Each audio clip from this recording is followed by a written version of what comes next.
Good evening. Pay close attention to what we are about to detail now. What you are about to follow is not merely an update on the international scene, it is the revelation of a new mentality that is rewriting live the rules of global power. We are facing a confession that exposes the true face behind the curtains of American foreign policy, a doctrine that is rarely spoken of so openly, but which has now been put on the table. At the center of this diplomatic storm is Stephen Miller.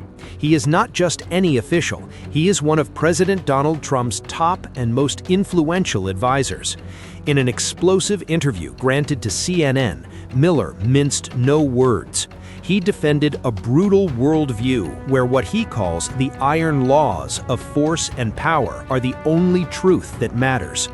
Miller stated categorically that the United States has the right, I repeat, the right to overthrow foreign governments and seize territories if it is deemed to be in the American national interest.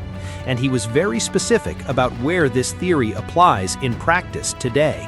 We are talking about Greenland and Venezuela. Let's start with the case that is shaking Europe. Regarding Greenland, the statement was striking. According to the White House advisor, the territory belongs to the United States by right. But he went far beyond a simple desire for purchase or diplomatic negotiation. Miller openly suggested that the Trump administration could take the semi-autonomous Danish territory by force if it wanted to. His justification for such a drastic action? Military arrogance. He told host Jake Tapper, "No one is going to fight the U.S. militarily for the future of Greenland." In other words, the logic is that American military might is so great that it nullifies the sovereignty of other countries. This explosive stance generated immediate friction with Denmark. Danish Prime Minister Mette Frederiksen has already come forward to ask the American president to cease the threats. But the gravity of this goes beyond a bilateral dispute.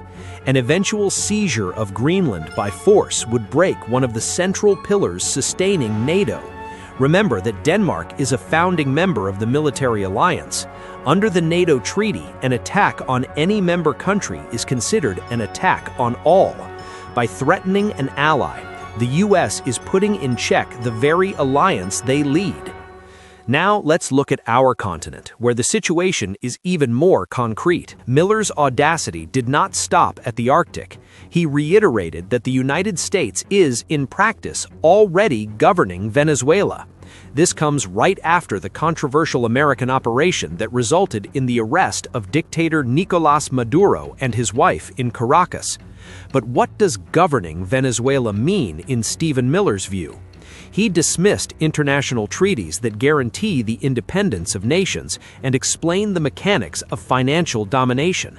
According to him, through a total embargo on Venezuelan oil and a suffocating economic blockade, Washington is the one dictating the terms for the country's survival. Listen closely to the logic he presented. We define the terms and conditions. We have a total embargo on all their oil. Therefore, to trade, they need our permission. To run an economy, they need our permission. Thus, the U.S. is in charge.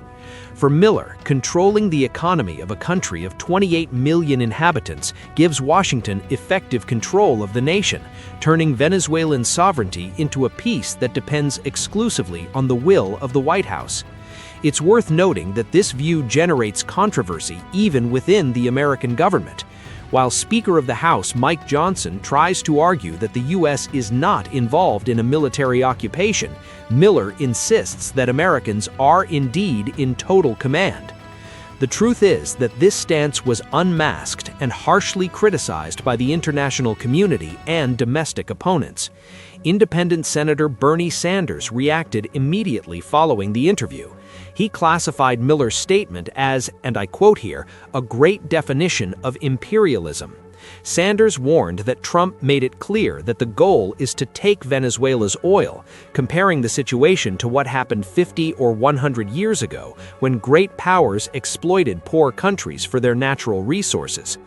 Furthermore, UN Secretary General António Guterres stated that the operation in Venezuela violated the UN Charter.